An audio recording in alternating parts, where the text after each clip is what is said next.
If we could please, so we can get rolling, stand for the Pledge of Allegiance. I pledge allegiance to the flag of the United States of America and to the republic for which it stands, one nation, under God, indivisible, with liberty and justice for all. Thank you.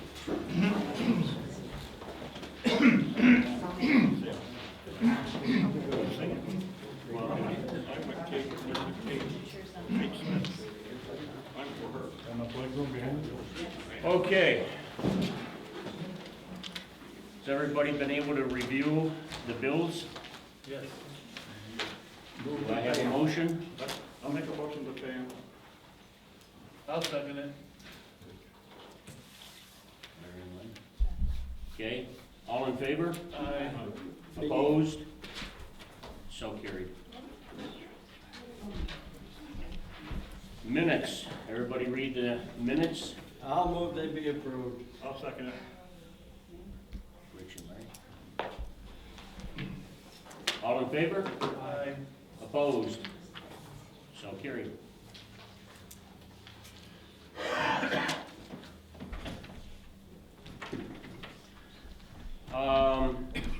Something I don't have on there under old business, but I'll just touch on it real quick and easy.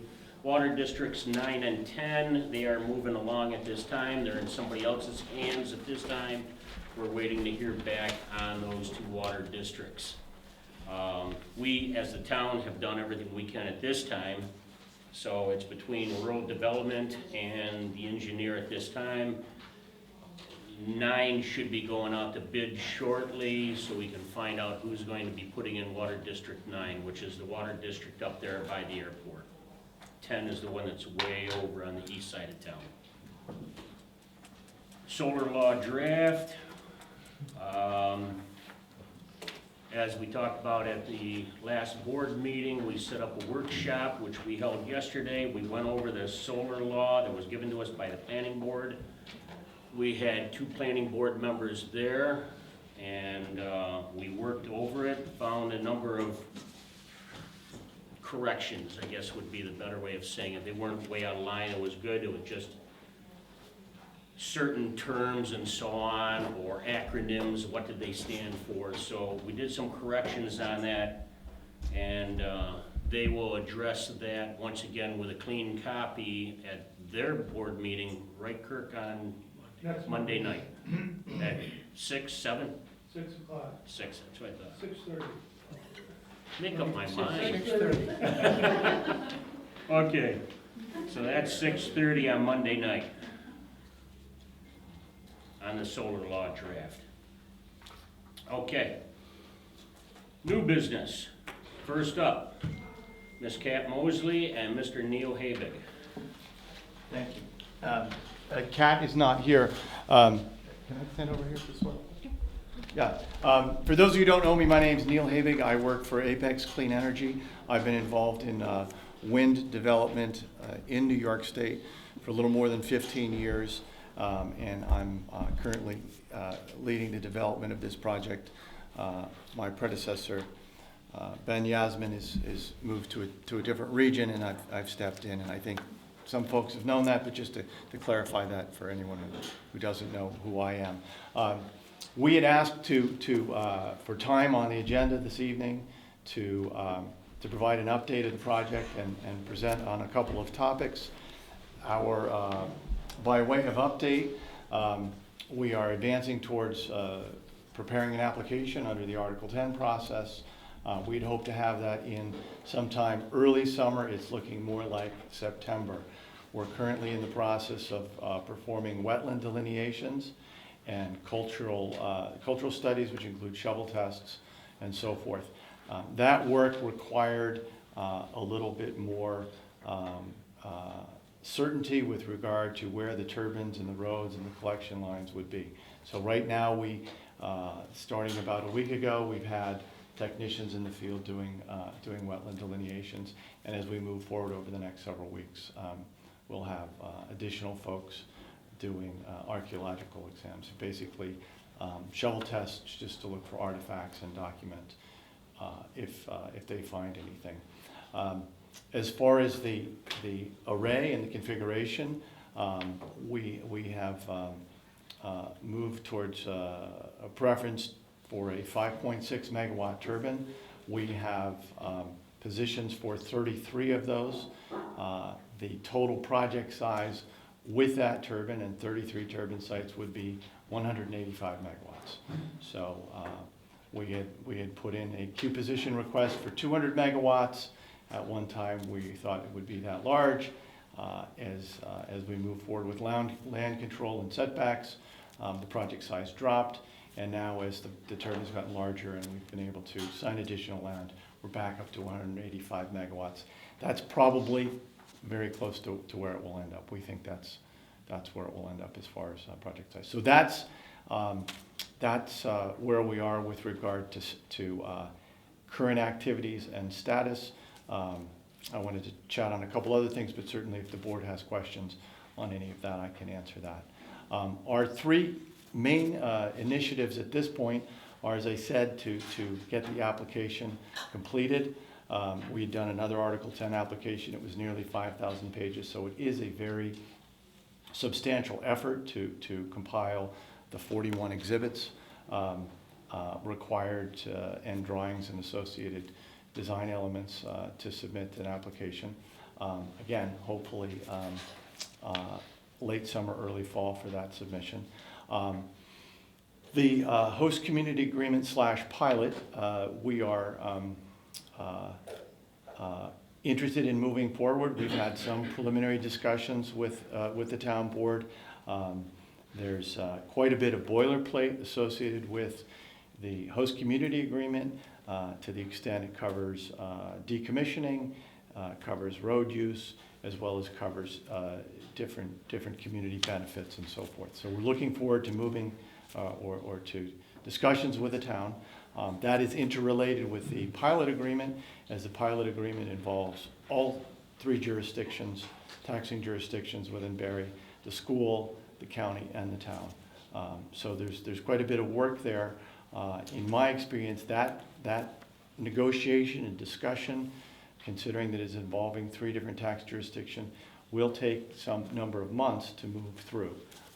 So again, as the board knows, we've had some preliminary discussions, and we're eager to continue and advance those.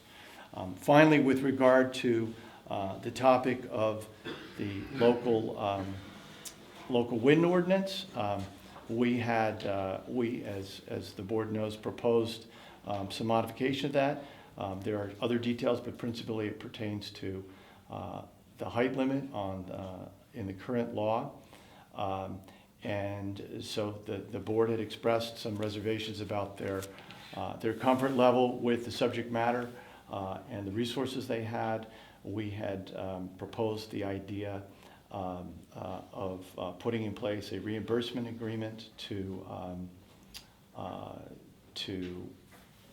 keep the town whole, so they don't have to go out of pocket, and they have available to them necessary resources to get that subject matter expertise and comfort. So tonight I have Laura Baumier from Young Summer with me, and she can step through a little bit of the overview of the structure, purpose, and intent of the reimbursement agreement, as well answer questions.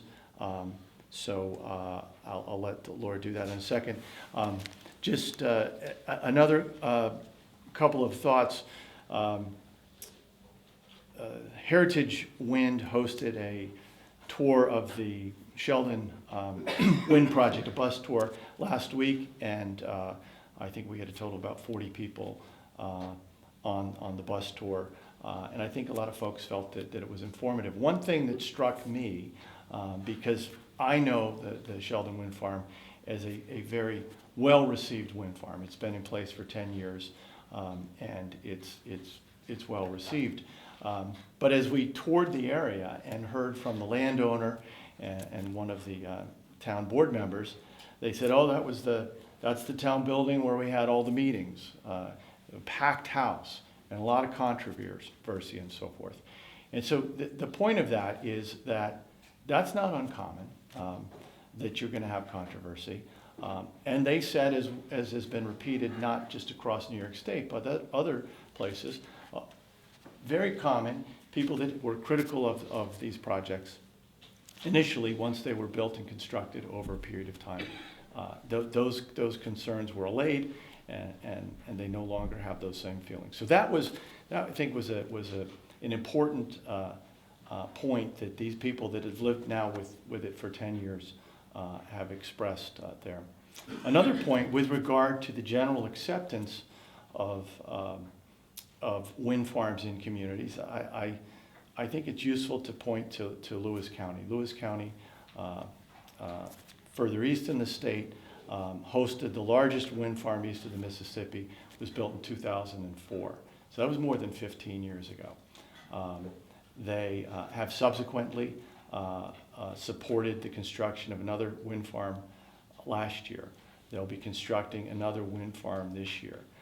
And the year after, they'll be constructing another one, and the year after that. So they'll have a total of 5 wind farms, and they have 15 years of experience in doing that.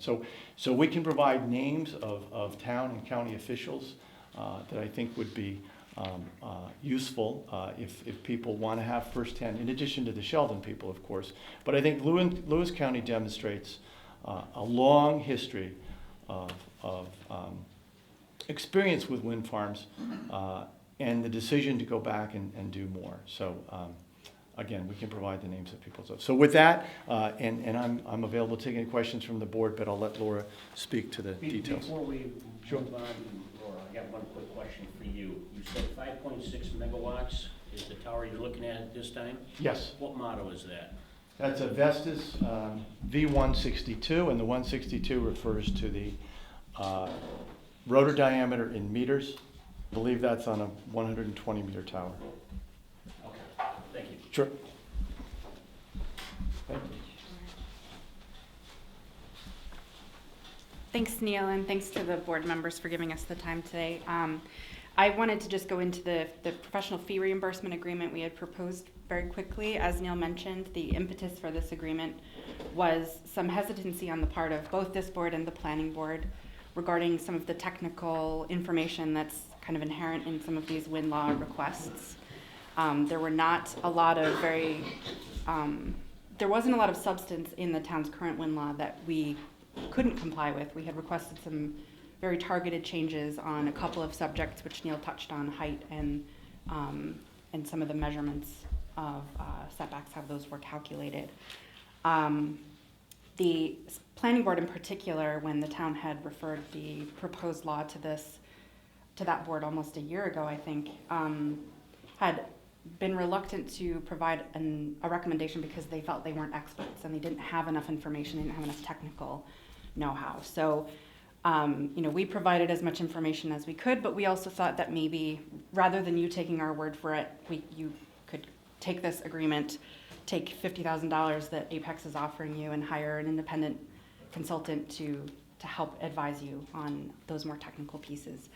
The agreement since last month has been revised to make it clear that the money could be used for any type of town consultant, either legal or technical. I know that was something that was raised as a concern, and that's been revised in the current version that's been provided to Attorney Mark, who I understand couldn't be here this evening, as well as Supervisor Pogue.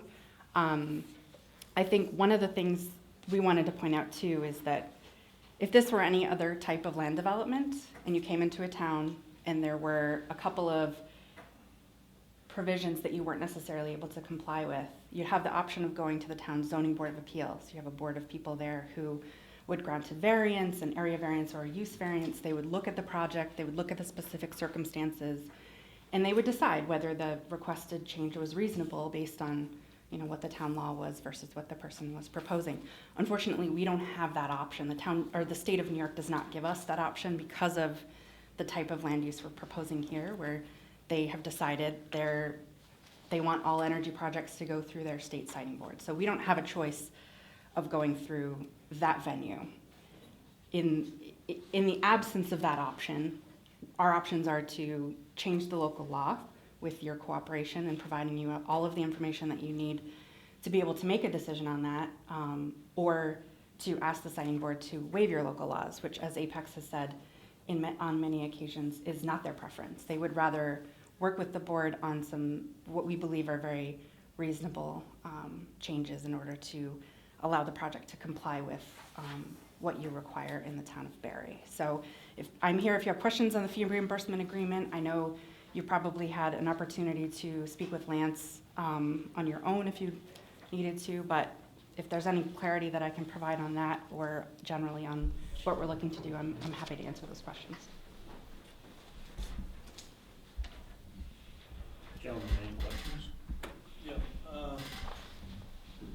my big concern is, right now, we cannot tell the public anything because we don't know anything as far as reimbursement, what we're gonna get.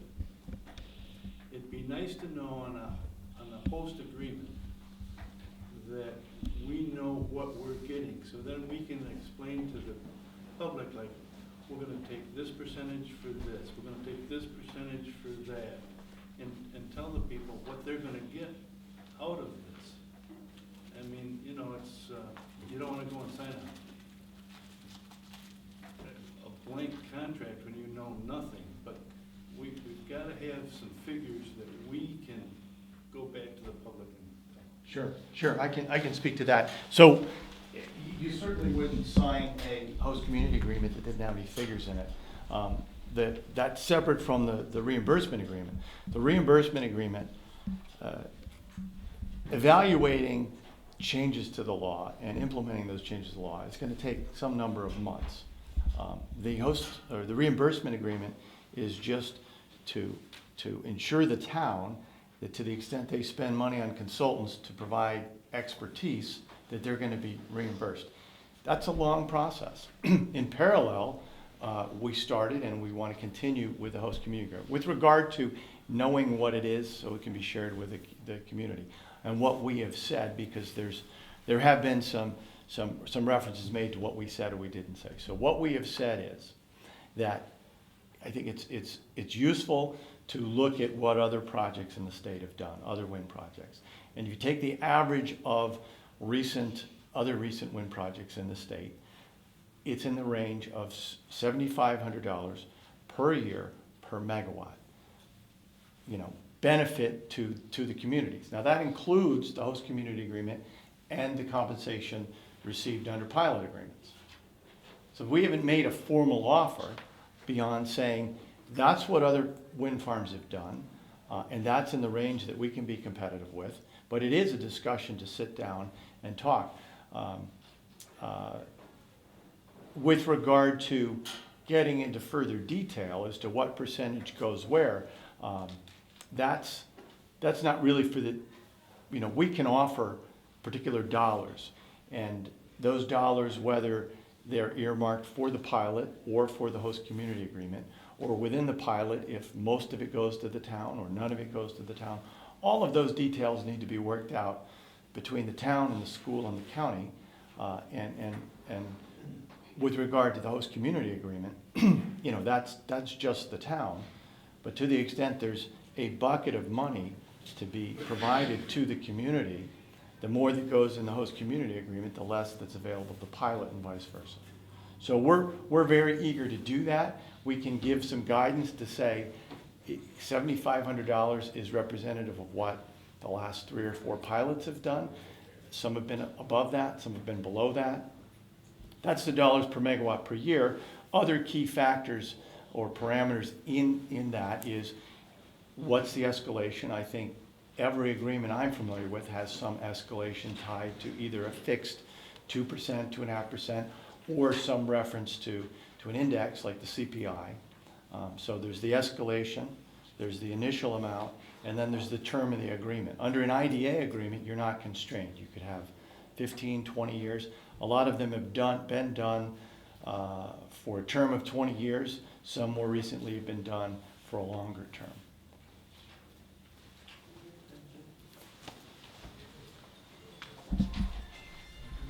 Any other questions? Comment or two. I'm at a total loss of why, when in January we decided we wanted to to sit where we were sitting in regards to our zoning law. You at that time, or shortly after, said, we're gonna have our application filed in April or May. Oh, but today, we're September, or late summer. And if we hire somebody to come in and advise us on how to do, redo the windmill law, it's gonna take a year. So why don't you just apply for your permit from Article 10, and we'll deal with it from there? The town of Barry already has said we would accept windmills because it's in our zoning law. You're trying to get us to steer it the way you want it to be, and I guess I would too if I was a cattle dealer and could get somebody to give me a cow and I can pay them what I want later. It's not gonna work with me. That's all I can say. Doesn't make sense. And I don't want to belabor this, but to respond, I think part of that was a question as to why we said at one point, I don't think we said April. It was an aggressive schedule, and we thought we might be able to do it as early as late May. It turned out we were not able to accomplish some of the wetland delineation work from aerial photos and so forth, and so we're doing that now. That's probably the critical path. It's the wetland delineations as well as the cultural studies. You can't do the shovel test when the ground is frozen, and so and we've bogged down a little bit, and we're moving forward to put the application in. It just, again, I said these applications are many volumes thick and thousands of pages. With regard to, so that goes in, but that's independent. We're concerned because the state has said from multiple channels very clearly not to expect waivers. And therefore, if the town has an ordinance and allows wind turbines, it's 10, 12 years old, wind turbines have gotten taller, and a 500-foot wind turbine, particularly in this wind regime, is not competitive. And we're not inclined to press forward when we don't know that the state is going to overturn local law. And to the extent the board is supportive and interested in a host community agreement and the benefit, and in general regards that, you would think that they would be receptive to evaluating whether or not there was undue impact based on that incremental taller height. There may be. You may hire a consultant and you may explore it and find that that additional height has some untenable impact. We don't think that will be the outcome, but we're not suggesting we're providing any input to who a consultant is or any of the discussions you have with a consultant. We'd like to be at the table to discuss the merits of this change, but it's ultimately up to the town board. And at some point, if the town board is unwilling to move forward with that, that's going to give us pause as to whether we're going to move forward with the project. I mean, it's just that simple. We're not asking for anything. We're offering. Well, we're asking you to agree this, but we're saying, hey, you had told us that you lacked the expertise. That was your discomfort, and we've eliminated that concern. You're not going to go out of pocket. You can find whatever expert you feel is necessary to provide the guidance. That's nice, but you still miss my point. You're saying most windmill companies give $7,500 per kilowatt. They have, yes. Well, if somebody comes to my farm and wants to buy my cabbage and says to me, most everybody's getting $100 a ton, till you put it in writing, what you're willing to pay per kilowatt, and have it a stamp on it from the company, Apex, that says it's an official document so we know what we can deal with. Well, it is a host community agreement. Right now, the draft is 50, 60 pages. I'm well aware of what it is. Yeah. And I'm trying to make the point, I want it in writing, and I want a seal so I know it's official from the company. I don't want the salesman, and it's no offense, that's what you are, telling me what a good deal I'm gonna get.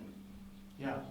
Well, I mean, that's part of the negotiation. It's not one-dimensional, and we've said we'll be competitive with that. We haven't heard, okay, fine, $7,500, we're good with that.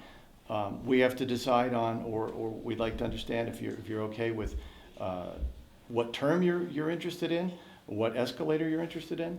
But that's a community benefit thing. If you enter into a reimbursement agreement to begin to explore what the impacts are, that's, the point of it ultimately is whether or not this wind development is going to come to fruition. But it's a separate path. There's community benefit. We'd like to think that they could go forward in parallel. But we're sitting down. We've had some discussions. Right now, we're incorporating some requested changes in the document, and we'll move forward. I think it would be constructive for the town to establish representatives that want to be at the table in negotiating this. It's a little bit challenging with the open meeting laws to negotiate in a forum like this when we also need the school board and the county representatives involved. But we're more than happy to sit down and negotiate and settle on numbers as quickly as the town is comfortable moving. I don't get comfortable until I see the money. Anything else, gentlemen? Okay, thank you. Thank you both. They'll be available after the meeting if you got some questions for them at that time, but this was just between us and them for this part of the meeting, okay? Okay then, moving on. You received an electronic copy as well as a hard copy. Lynn did anyways. We opened up the bids last Friday on the new town hall roof. Thursday it was? Okay, I'm sorry. Thursday was when we opened up the bids. Lowest bid was $52,826 for the asphalt roof. And the lowest bid for a steel roofing that looks like regular shingles, not the sheets of steel, but they look like regular, with stone, they look like regular asphalt shingles with stone on them. That price was $133,590. So in light of that, and being that the asphalt are 40-year warranty, 50-year warranty on the steel, I would like to ask for a motion that we accept from Highland Contractors their bid of $52,826 for them to do our roof. I'll make that motion. Do I have a second? Second it. All in favor? Aye. Opposed? So carried then. I will get this out in tomorrow's mail. Okay. My financials.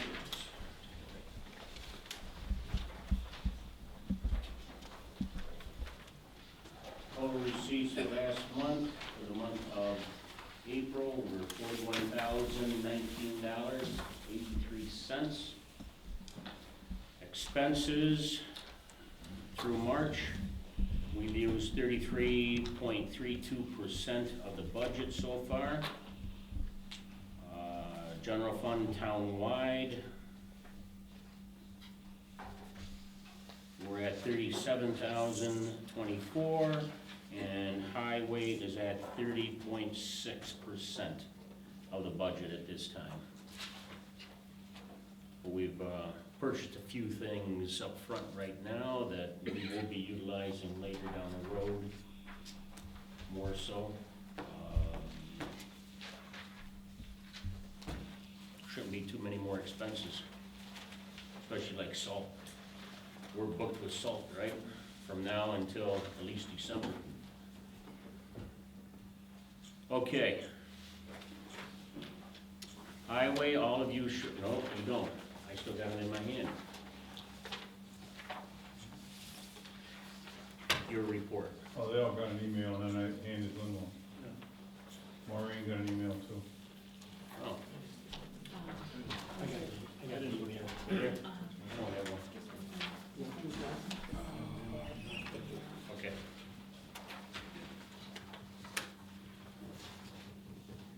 You got a lot accomplished considering how wet everything has been. A lot of shop work.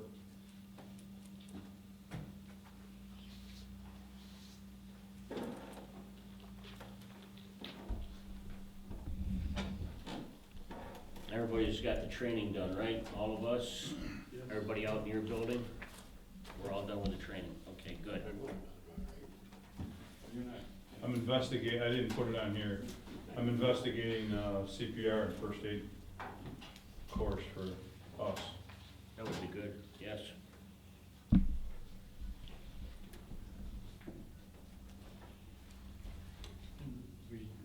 In the bills, the applications for the water training went through. Yes, yes, that's not till fall.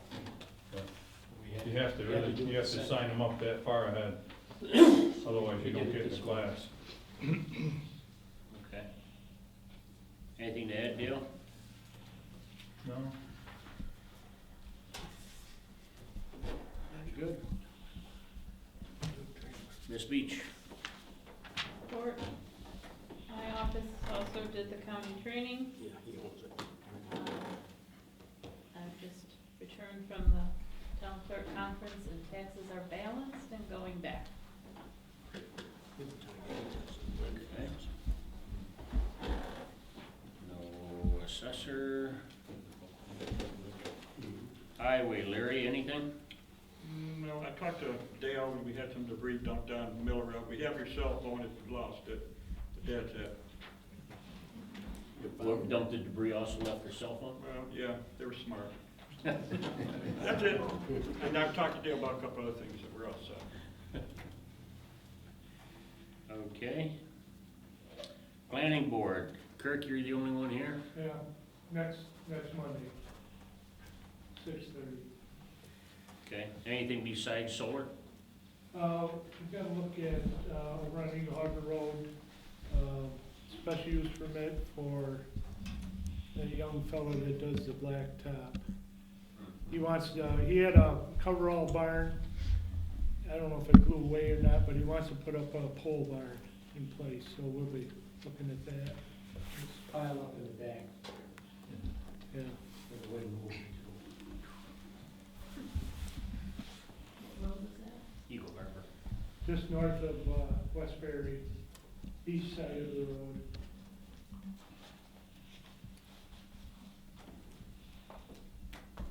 And then big canvas cover on there, went over in the winter. Zoning, Lee, anything?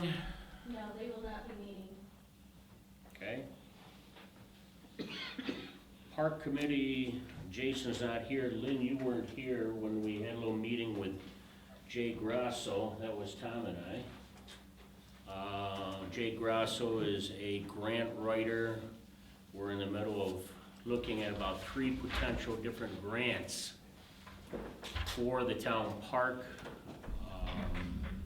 The one that looks like it should pan out for us is we're putting in a second driveway that will go around the south side of the ball fields and over to the east side so we can put in another parking lot so that grandma and grandpa or handicapped folks can easily get to the softball field where the soccer fields are located. So it's going halfway back into the park.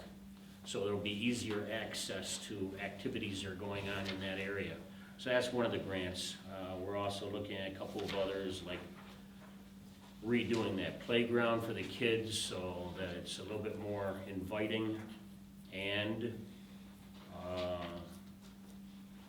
safer for the children as well to play on.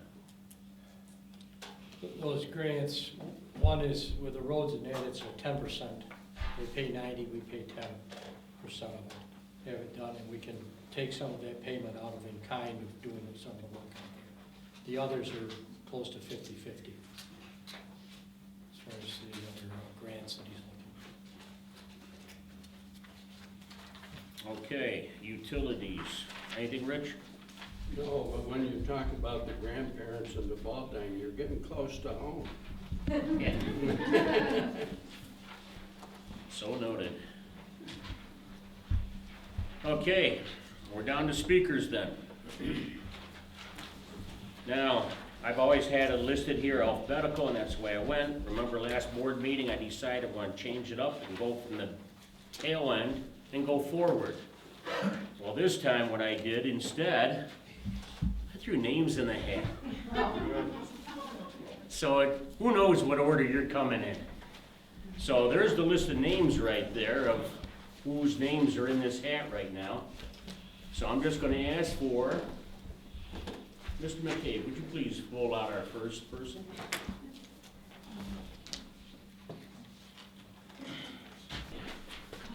Jeez. Well, I usually don't speak, but I just want to remind everybody that the people sitting up there are all elected officials. And I think we need to respect our town board, whether you agree or disagree. They are elected, and they do need respect. So remember that when you're speaking. Thank you, Mr. Lebowski.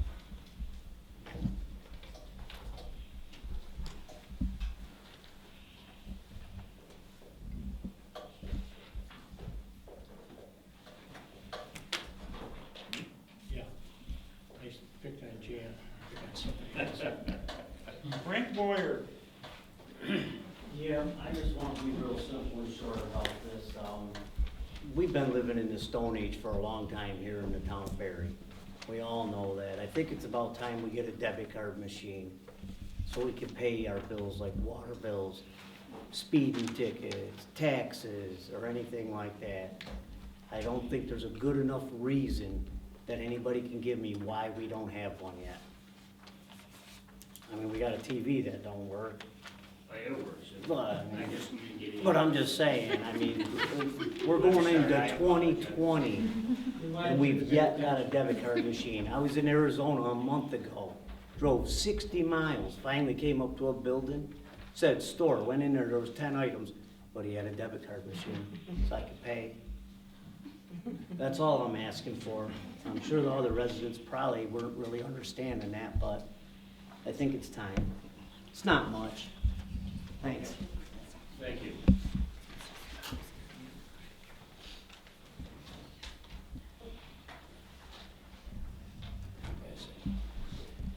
Just pass me back the name.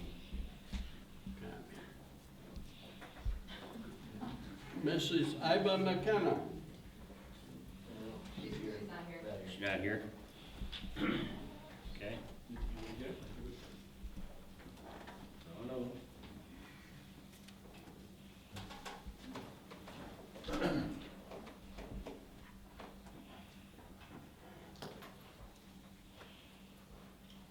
Martin Bruning. He's not here. Sean's keeping up. Yep. You might get lucky. I might. I wouldn't be, but I can't get my pick. Oops. There you go. Mr. Gary Abraham. He's not here. We're really. Okay.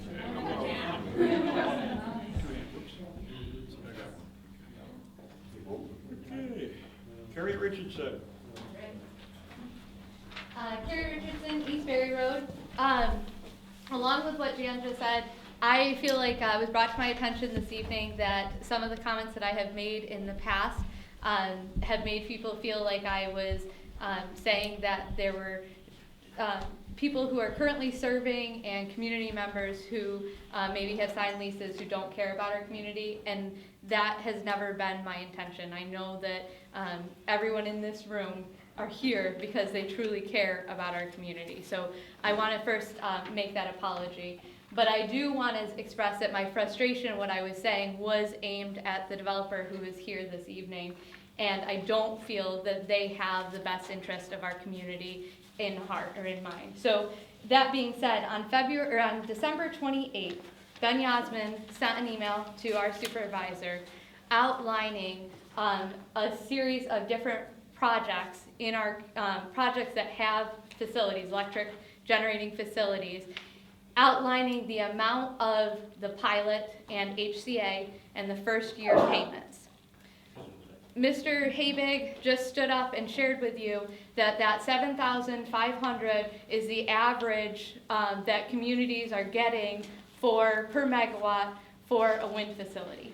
I went through and added up, and anyone can take a look. I can share with you what Ben shared. But I just went through and I added up those agreements and divided it and got an average of $9,748.88.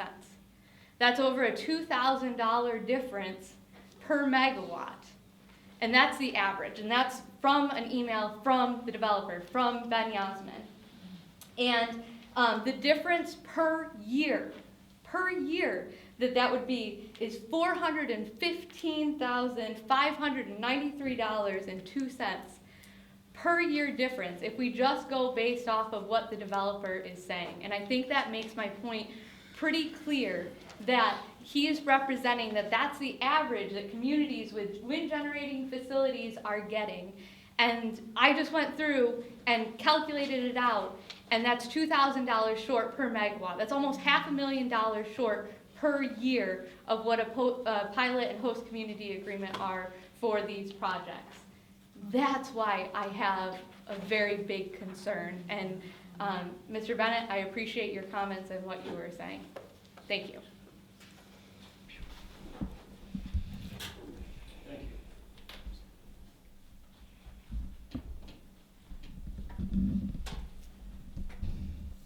Mr. McCabe pulled out Grant Shoemaker. Not here.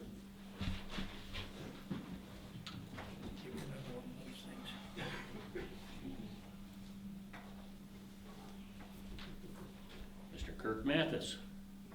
Mark Mathis, Mathis Road, Barry. Went on the Sheldon bus tour, sat with George Kingston. Best bus tour I've been on all year. The only thing I found disappointing was there was only one board member on that tour, Larry. I know you had a good excuse. Yeah, I was at a conference, I did a presentation there. Otherwise, I would have been on it. That's all. For your information, I was on the council. I was in North Carolina. I didn't want to go.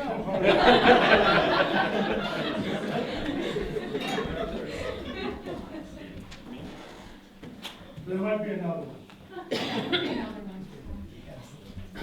Okay, anything else, sir? That's all. Okay, thank you. Cindy Van Lee Show. She's not here. She's not here now. Hold on. I think I got Just Mike in go there over too, there. don't I? You're good. I am? They're not here. Christine Loss. Chris Moss, Root Road. I just would like, I'm gonna keep it short and sweet. I just wanna advocate for the Apex reimbursement agreement. I'd like to see you, talk about it and vote on it and approve it, and let's get this ball rolling. So I just wanna advocate for that. Thank you. Thank you.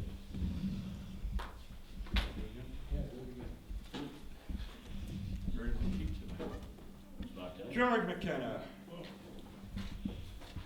George McKenna, Eastbury Road. Anything I'm gonna say tonight, I think I've already said many times, but, again, I think this agreement that they're putting forth of the money to try to change our zoning laws, is a bargaining chip for us. I said when the Met Towers came up, that was a bargaining chip to see what they were gonna offer and get the best we can. Nope, we didn't do it. Met Tower came up again, I said the same thing, nope, we didn't do it. This is coming up, I think you guys see that this is a, maybe they can't move forward without this. Let's see what we can get the best so that we can make a good, decision on this. Personally, I think we have to look at health concerns first. So I want you to remember the presentation that Carrie gave about the setbacks and what they should be. You guys haven't done that, but that's a big health concern, and I think we ought to be looking at that, number one. Number two, as far as going on this, I think a wind ordinance committee, again, should be made. And if you're gonna take the money, give it to the wind ordinance committee and let them have an unbiased, look at this. But even before you do that, I think we ought to take and know what they're gonna offer. The Sheldon thing I heard was great, but you gotta look at what Sheldon's getting, and we're not gonna get anywhere near that. And as far as average, I think Barry is well above average. These towers they're proposing are way above what anybody else has. Our density is way above whatever anybody else has. And this should be a lot higher. We should be where Sheldon is or where the other town is, double that. So that's all I got to say. Thank you.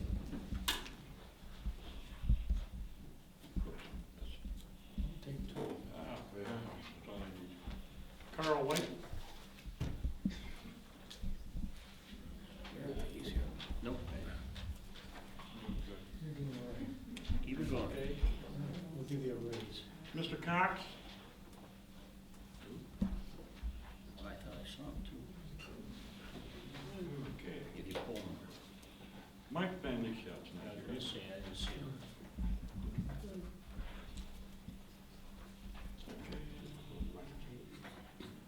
Robin Nacker? Robin Knapp, 4285 Orchard Road. First, I want to give an update on the Berry Rural Home Owners Committee. We have taken more baskets to people who have passed away this month. We've also taken another basket to someone who has moved in, and we've taken a couple of baskets to newborn babies. There's been a few things that have been done, like I said before, collecting mail for people who couldn't cross the street, bringing back garbage cans for people who are too elderly to pull them back.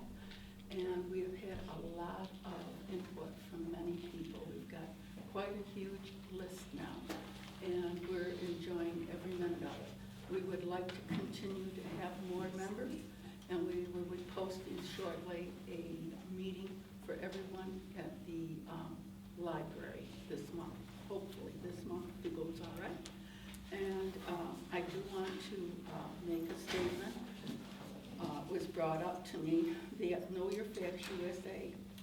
I checked with the registry for government corporations. Know Your Facts USA is a non-biased citizen awareness organization educating citizens.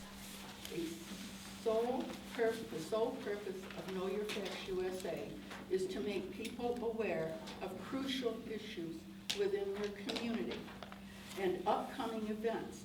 We are a completely unbiased and non-political active media service corporation.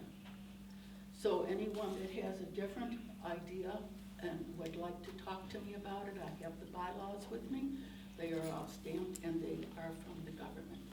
I'd like to let you all know that we are here if you have something going on. If you go to our website, we try to put it on. And in the past, Apex did give us a lot of things. They have stopped since I became a member of the board. Also, Mr. Pope, I had asked that there be a correction in the May notes that I did not say something that was said, and I wanted it corrected. It has not been done, and I've asked many times, and this was over a year now, and I sent. May of 2018? Yep, and it Okay. hasn't been corrected, so now I'm giving you an official notice, okay? Okay, thank you. I'm sorry about that. Thank you.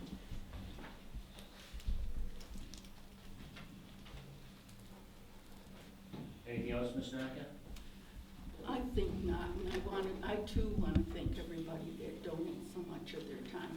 no one realizes, if you don't own a business, how hard it is to keep everybody happy. And when you're in this public limelight, you have to keep people that don't want what you're doing happy, and people that want you to do something else happy. So it's very, very difficult to keep, what would I say, a sense of responsibility, because you don't know which way to go many times. And it's very hard, and it takes a lot of time when you're in that position.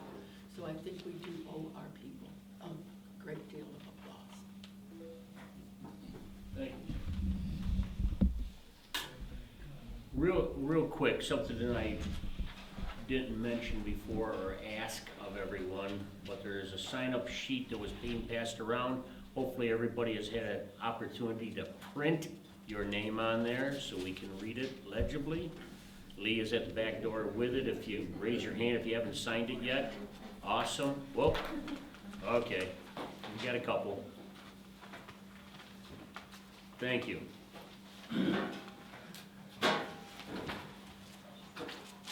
John Metzler. Yes, sir. First thing I gotta note for every man, you gotta get some of this T-Rex duct tape. You could tape yourself to the space shuttle. Anyway, getting back to the, not to kick a dead horse, you know, we're doing the card survey. We're over in East Barry now, and it's sad to report that from several from several people that live over there, they've told me that there was a certain board member going around and asking them to sign up yes for the town survey that you had done, just to let you know that. Then in any case, I'd like to read part of a publication that's called Trees Against the Wind. It comes from 3 agricultural schools out west. And it indicates overall that if you leave the hedgerows in some of the woodlots in the riparian areas, our animals have a chance to survive. Anybody who's a sportsman or spends any time in the forest at all should have already found, in their shed hunts, should have found adult dead bucks, because I'm finding a lot of them. A buck will lose as much as 35% of its body weight during the rut. Without these hedgerows and riparian areas, and now we're field stripping the land for lumber or whatever else is going on. But it's not the softwood you're taking. It's taking the trees that produce foods for the turkeys and the deer. I watched the turkey population average drop from 50 down to maybe I'm seeing flocks of 5, maybe 14 at the most. I'm not seeing the flocks that we used to see, and that tells me it's loss of habitat. In one case, and I'm not picking on anybody. And I knew the turkeys were there. We lost a corner lot here, and the turkeys were displaced. They spent a lot of time. They spent 3 days in the cornfield in the back of my house because they didn't know what to do or where to go. They'd lost that habitat. We cannot, as a rural community, afford to have this go on for much longer. We're not having anything else. We're having farmers push hedgerows up on other people's hedgerows. Not pushing it out into the middle of the field so it can be burned or logged. It's being pushed up into hedgerows instead of taken care of responsibly. And it looks horrible. It looks horrible to anybody that comes out here and even tours the area. For instance, all the turkey hunters that come out here are shocked to see the deforestation. And if they notice it, I live here, I notice a lot more of it.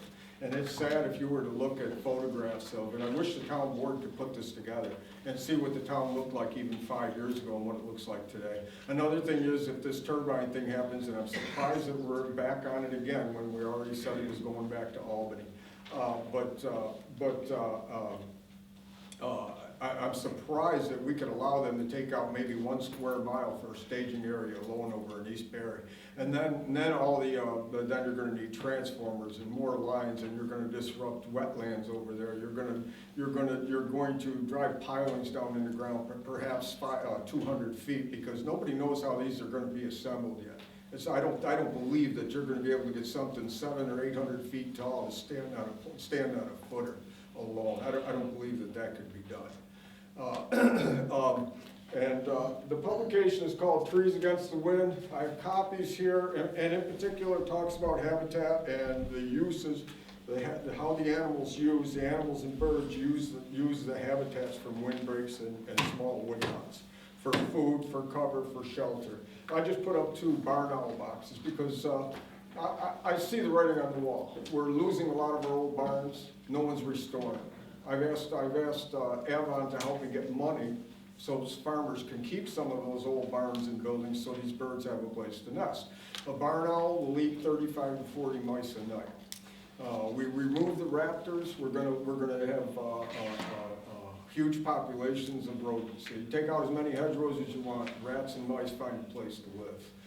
You take out too much land, the coyotes go. Well, the deer will go, the coyotes will go, then it's a domino effect from there on out. You have the coyotes go, the coyotes are gone. You're going to have deer carcasses all over. You're going to have